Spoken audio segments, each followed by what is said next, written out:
Allez, aujourd'hui, on révise un contrôle. Bon, en fait, tout a été déjà fait, parce qu'un contrôle, ça se révise tout le temps. On n'attend pas spécialement que le prof dise attention, la semaine prochaine, contrôle. Et c'est pour ça que je demande aux élèves d'utiliser leur marge, de façon à ce qu'ils marquent dans leur cahier les questions qu'ils ont eues, les remarques, les choses importantes, les choses moins importantes. Tout ça, c'est pour préparer un contrôle, en fait. Alors déjà, quand on regarde les marges au moment de réviser un contrôle, on se rend compte qu'il y a des choses qu'on a un peu oubliées. À la récréation, on peut très bien aller voir le prof pour lui poser pas mal de questions en fait. En 20 minutes, je peux vous dire, on en fait du travail. Alors déjà, la première chose, c'est de savoir sa leçon.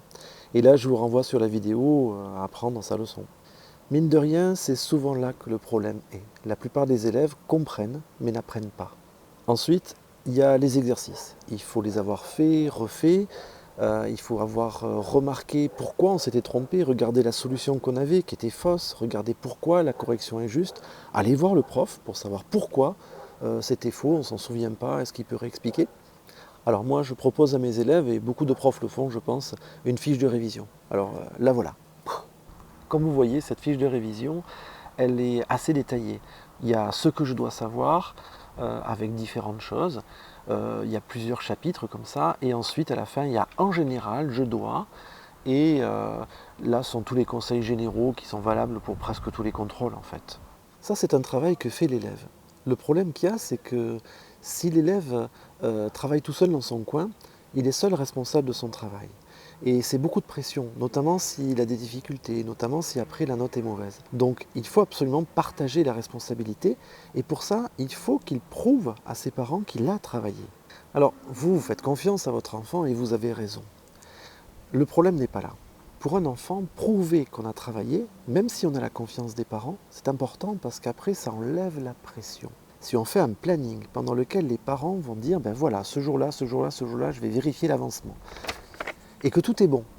L'enfant, quand il a terminé son planning, quand il est la veille du contrôle, il est tranquille, hein, il a prouvé à ses parents qu'il a fait son job, et la note, on s'en fiche. Le rôle des parents, c'est de féliciter pour le travail fait, pas pour les résultats obtenus. Il y a des enfants qui ont des difficultés.